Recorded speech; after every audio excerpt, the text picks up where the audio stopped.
2020 pateó toda expectativa que uno podía tener sobre este año, desde la persona más común de un país subdesarrollado hasta los líderes de las grandes potencias. Y es que la pandemia del COVID puso de rodillas a todos los países. Se tuvieron que tomar medidas impensables para evitar el virus, como el desplome de la economía mundial. Medidas como el uso del tapabocas, cerrar fronteras, la economía y hasta la invitación a que la población se quede en sus casas. Para muchos fue fácil quedarse en casa, para otros que ni siquiera tenían sus casas por los bombardeos, por la obligación de ir a pelear o por el exilio de lugares que se convirtieron en campos de guerra. La pandemia no significó que los conflictos se guardaran en el sótano. Algunos parecen tener un posible final, otros recién comenzaron y muchos siguen su curso y parece que 2021 no será su final. Pero ¿cuáles son esos conflictos? Hoy veremos 10 conflictos que hay que seguir para 2021. Me presento, esto es Balance de Tiempo. No olvides suscribirte.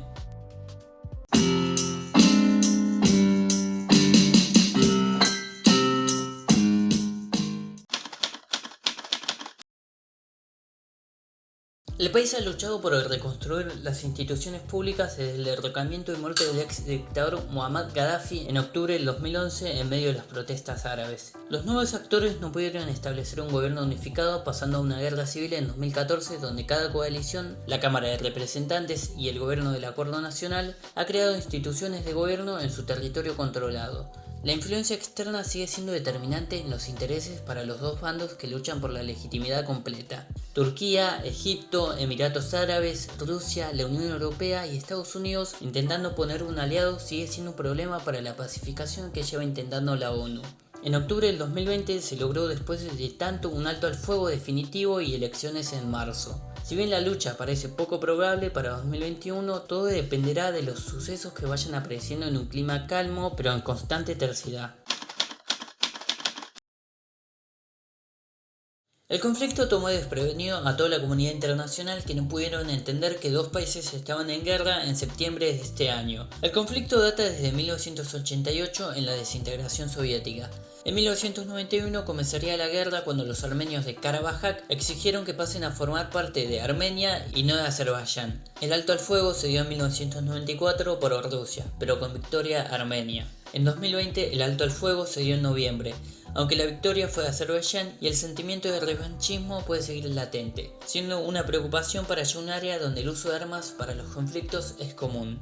La influencia y ayuda turca jugó un papel importante para el lado de Azerbaiyán, en busca de quitar de peso a Rusia, mientras que Putin apostó por Armenia. El acuerdo de cese al fuego puso que las partes en conflictos mantendrán el control de sus áreas en poder de Karabaj, mientras que Armenia devolverá los territorios circundantes que ocupó en 1994 a Azerbaiyán. Si bien se llegó al cese al fuego, el conflicto para los próximos años va a seguir latente.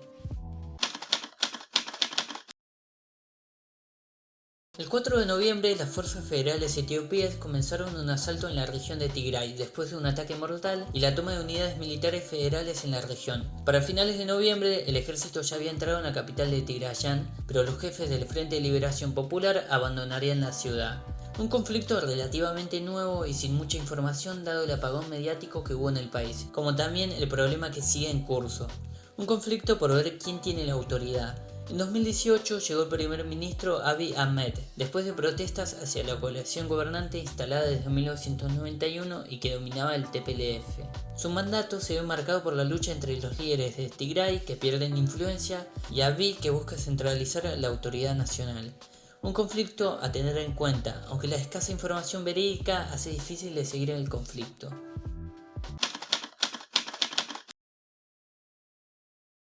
La guerra contra las drogas, iniciada en la presidencia de Felipe Calderón en ayuda con los Estados Unidos, pareció tener su fin en la presidencia de Andrés López Obrador en 2018. Si bien su objetivo siempre fue desmantelar los grandes carteles de droga y evitar la escala de violencia que sufría el país en su momento, esto no pareció encontrarse. La desintegración de los grandes carteles en pequeños poderes cobró una mayor escalada de violencia y asesinatos, donde se calcula que desde 2007 a 2018 esta guerra de baja intensidad cobró la vida de más de 100.000 personas.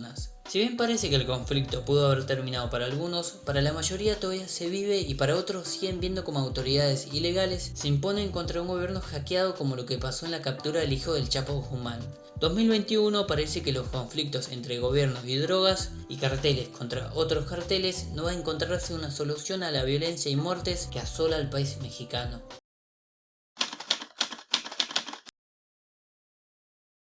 Después de que el gobierno talibán se negó a entregar a Bin Laden por el atentado del 11S, Estados Unidos invadió el país. Los talibanes perdieron fácilmente y comenzaron una insurgencia contra el gobierno de Kabul y las fuerzas yanquis. En febrero del 2020, el gobierno firmó un acuerdo con los talibanes comprometiéndose a retirar sus tropas a cambio del compromiso de prohibir a los terroristas utilizar al país para operaciones y entablar conversaciones con el gobierno nacional.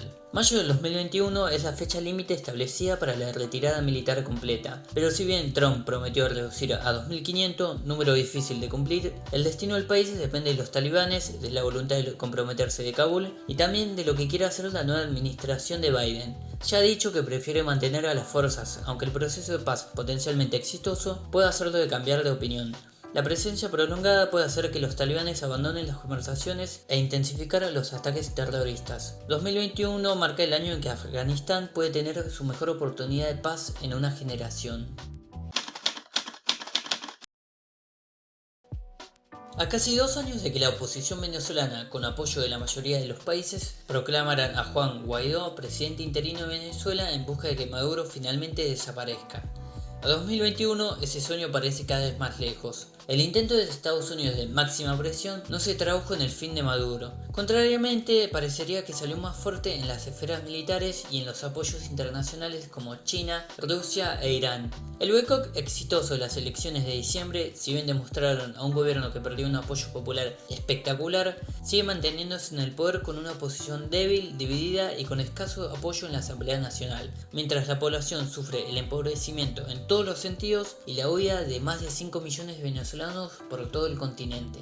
El nuevo gobierno de Estados Unidos tendrá la oportunidad para repensar en cómo sacar a Maduro del poder, algo que está claro en Washington. Biden podría buscar una salida diplomática, una transición más gradual de su salida, viendo que estos años la política de Trump no mostró los resultados deseados. Considerado como el peor desastre humanitario del mundo, un conflicto que comenzó poco a poco con las revueltas árabes de 2011 en donde están involucrados los intereses de los dos grandes de Medio Oriente, Arabia Saudita de tendencia sunita e Irán de tendencia chiita. En 2014 los hutis, rebeldes chiitas, tomarían el control de la capital exigiendo un nuevo gobierno afines a ellos. El gobierno nacional de Hadi, apoyado por los sauditas y otros estados del Golfo, lanzarían en marzo del 2015 ataques aéreos para no volver a parar. Desde aquel momento Yemen se ha fragmentado con los años.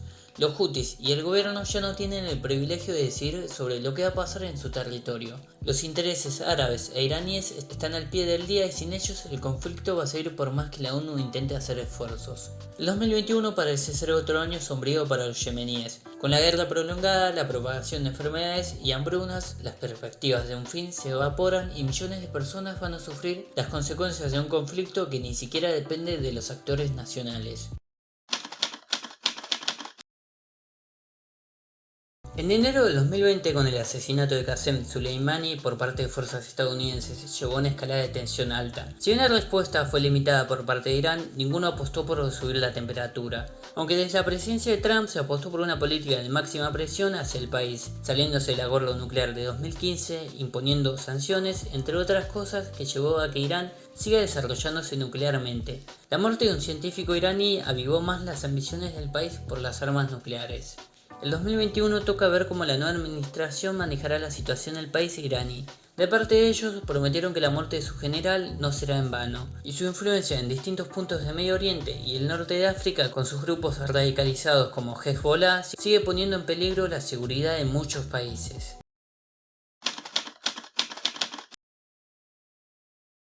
La nueva administración demócrata de Biden llega en el reemplazo de la republicana de Trump con un giro de 180 grados en cuanto a política exterior. Y es que Frentes tiene mucho para elegir, siendo la superpotencia mundial de hoy en día.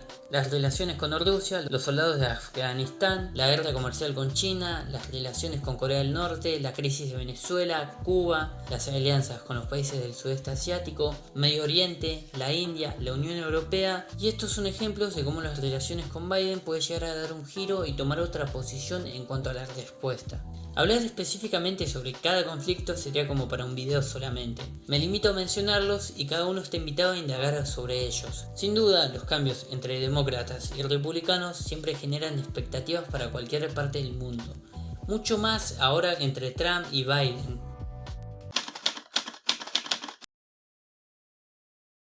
Lo sé, no esperaba que el puesto número 1 sea sobre el cambio climático, pero es que los patrones climáticos aumentarán la violencia en un área en cuanto al manejo de recursos. Tal vez los conflictos no empiecen específicamente este año, pero con los años pueden ir aumentando si no se hace algo. Ejemplos son el norte de Nigeria con las sequías, en el Nilo, Egipto y Etiopía con el conflicto por la gran presa del renacimiento de Etiopía amenaza con la escasez de agua a El Cairo. África tiene las peores proyecciones sobre esto, pero no están exentas Asia, América Latina y el Medio Oriente que peligrarán. Olas de calor, precipitaciones externas e irregulares, el aumento del nivel del mar están llevando a la inseguridad alimentaria, la escasez de agua y la competencia por los recursos. Si no se sabe contener y trabajar entre los países al cambio climático, en los próximos años hablaremos de la guerra por el agua, por los recursos estratégicos y básicos. Ya no hablaríamos de guerras por el petróleo, sino de cuestiones básicas que, en muchos países como Yemen, que sufre la escasez de agua desde hace años, pasarán a ser comunes. Estos fueron los 10 conflictos que hay que mirar para 2021. Me hubiera gustado hablar muchos más sobre cada uno, pero por cuestiones del canal me limito a un menor tiempo, pero intentando ser lo más claro posible. Finalizando, esto fue Balance de Tiempo. Si te gustó el video no olvides darle me gusta y suscribirte. Un saludo.